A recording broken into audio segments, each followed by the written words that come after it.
Marcoma. Excellent third place for Jonas Streets. Chris Blaze is fourth. The overall standings, Marcoma with a 34-minute lead on Cyril Dupre. Race almost won for the Spaniards.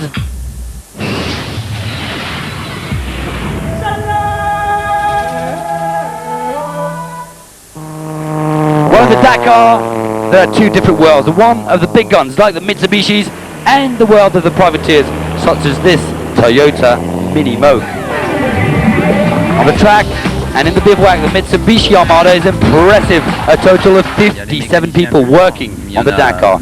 We have 3 mechanics per car, explains this mechanic. Un carrossier et un magasinier. And add to that, an electrician, a mechanic for the body parts, and a man in charge of the spare parts. Well, for Christian Laporte and co-driver Olivier Lambert, it's a whole different story.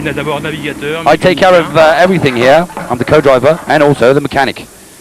On the other hand, Mitsubishi has 8 assistance trucks. In our trucks, you can find everything, of course.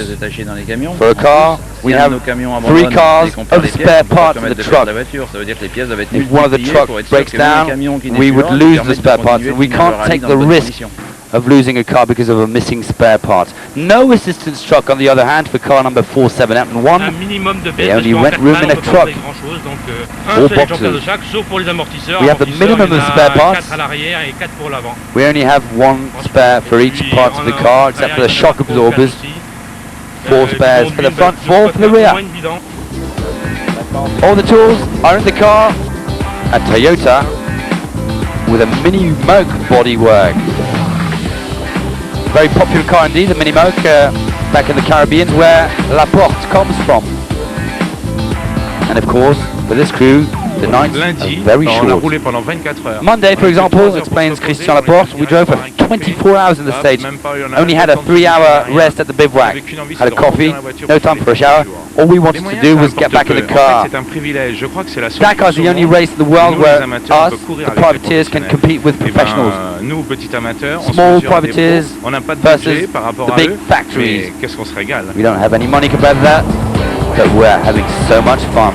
And at least rookie Christian Laporte and experienced Olivier Lambert have one thing in common with the leaders, the passion of the Dakar. Rally reaches the landlocked Republic of Mali. The competitors must negotiate both vast desert terrain and the fast tracks of Mali. The contrast often proving too much for some, as their technique and skill are severely tested. Mitsubishi Motors, 10 Dakar wins, 5 in a row. The 2006 Dakar Rally. See it unfold on your channel of champions.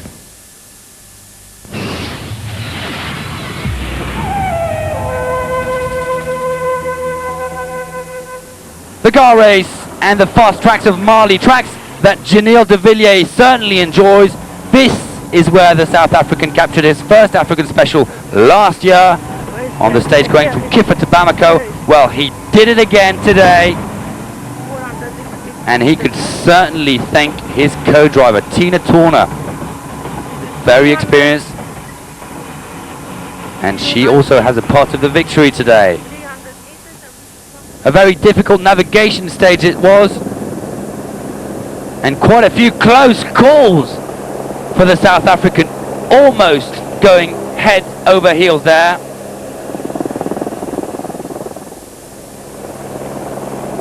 De Villiers, winner of 4 stages in the Dakar, almost lost that one for a few seconds. He eventually went past Jutta Kleinschmidt. A good day for Volkswagen when it comes to De Villiers, but not the same story for Jutta. The German hit a tree at kilometer 12 and seriously damaged her front right wheel. Time to stop and repair. Meanwhile, Bruno Sabi offered a helping hand. That didn't prevent him from finishing second of the stage, 5 minutes and 33 seconds adrift.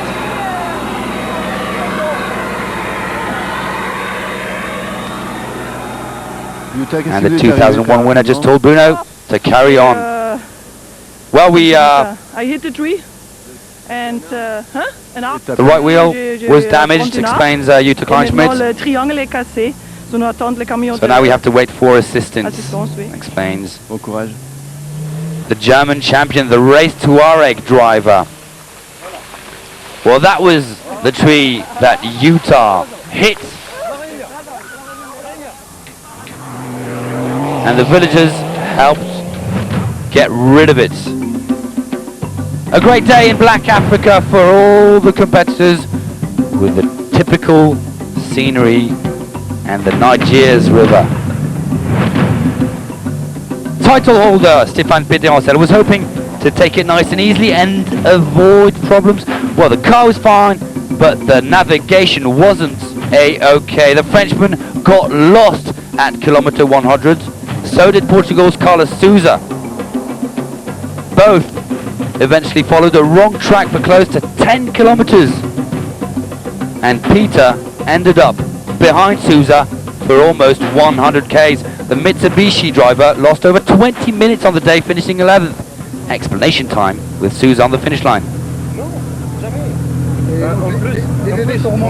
Sousa explained that he didn't know that Peter was behind. And the title holder saying, well, you should have known, you just weren't moving fast enough. A better day for the other Mitsubishi, that of Luc Alphand. He did well today, third and gaining time on Peter Hansel. Now 25 minutes drift after hitting a tree yesterday. Carlos Sainz, he finished in a good position today, fourth, losing 8 minutes despite damaging a rear wheel.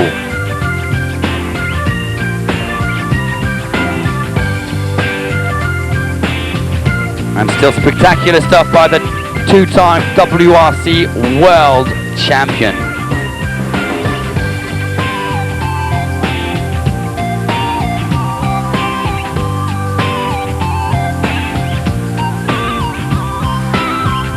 A good performance it was for Yerlin Chichery, the Frenchman, a newcomer last year after winning the Volant Dakar competition. Well, today he was fifth, losing over 9 minutes. Alfie Cox's teammate, the former biker, finished 7th, 12 minutes behind. And satisfaction for the BMW X-Ray team, who lost Nasser Al-Attiyah back in Mauritania. Cox still struggled with navigation, trying to find the right way. So was Mark Miller, the American race Touareg driver. Maybe not as much experience as Alfie, the former biker. Mark Miller finished 9th today. He lost 18 minutes, but he's 5th overall.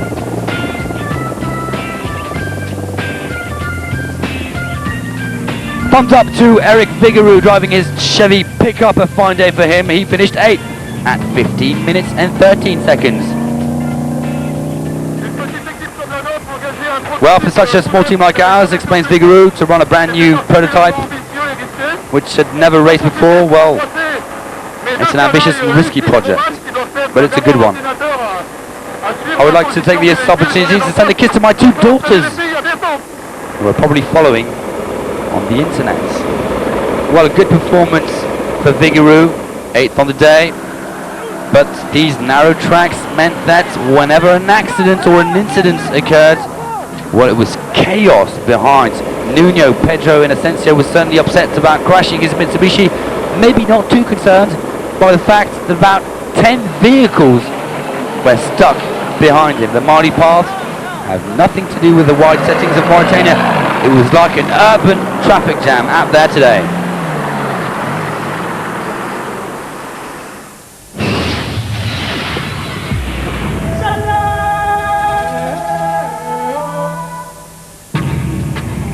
So a first victory on this Dakar for Janil de Villiers ahead of teammate Bruno Sabi. Luc Alphand, good performance. He's 3rd at 6 minutes. In the overall standings, Peter Hansel sees his lead drop down to 25 minutes on Alphand. De Villiers is 3rd, 42 minutes behind. Kilometer, I hit a tree stump. There's so many trees, very difficult, and bent the exhaust closed, and we lost some of the power. But I did not want to stop, you know, because I just passed Sousa and Jean-Louis, so I was scared that they will get in front of me again for the dust. So we continued like that to the finish. No problems otherwise, but just a lot of power gone because the exhaust is obviously bent closed. Aujourd'hui, on n'a pas vu grand-chose. Well, today, explains sauf Bruno Sarbi, the Michel a fait visibility une was very navigation poor. parfaite parce Nevertheless, que sans visibilité Michel, my comme ça, co-driver, il m'a did pas trop perfect fait une seule fois navigation. et ça n'a pas été le cas de tout le Not a monde, single puisque mistake. on a vu que devant, That ça wasn't the revenait case pas with mal, everybody. on a croisé, les Mitsu, We saw a lot of the cars trying to il a find discuté the toute la right way, navigation, including the pas Mitsubishis. obligatoirement. On a bien navigué au début. Well, we navigated well at the beginning, explains Luc Alphand. Then we met Gash in Utah, who'd stopped. Today there were a lot of ruts and it was really dangerous. Then we caught Schlesser. We overtook him once, then he overtook us in a village, and we overtook him again. But we achieved our goal today. We got lost and we did a 6-kilometer detour, explains Peter Hansel. And then we got a lot of dust, especially behind the car of Carlos Souza, who blocked us doing 100 Ks, even if we horned all the time. Well, when Mark Miller arrived behind us, we slowed down to let him pass by. Behind so long, behind Souza, well, it made me feel very nervous, very annoyed.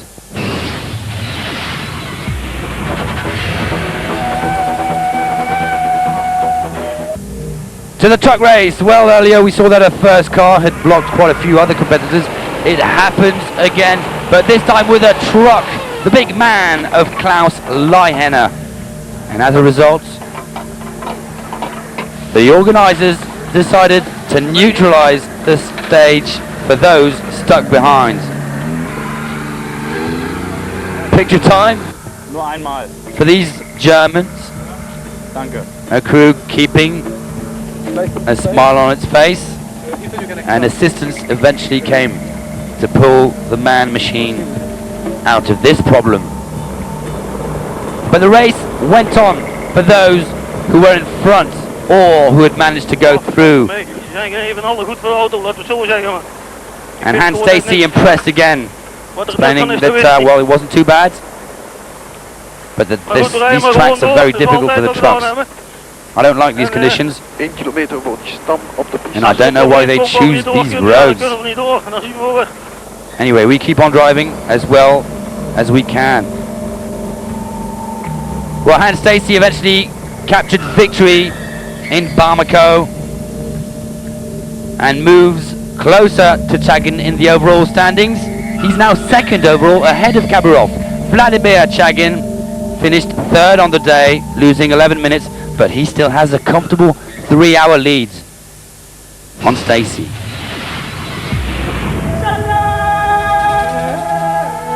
More drama certainly tomorrow for stage 12, taking the competitors to a new country, Guinea.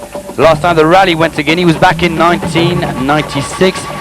After a 197 kilometer liaison, the special will be 368 kilometers long. A lot of water for this one, river crossings, bivouac in La Baie, and no assistance allowed. The first marathon stage of the rally. Well, that's it from the Dakar. A triumphant day for Africa, with victories going to Mali's Alain Duclos and South Africa's Janelle de Villiers.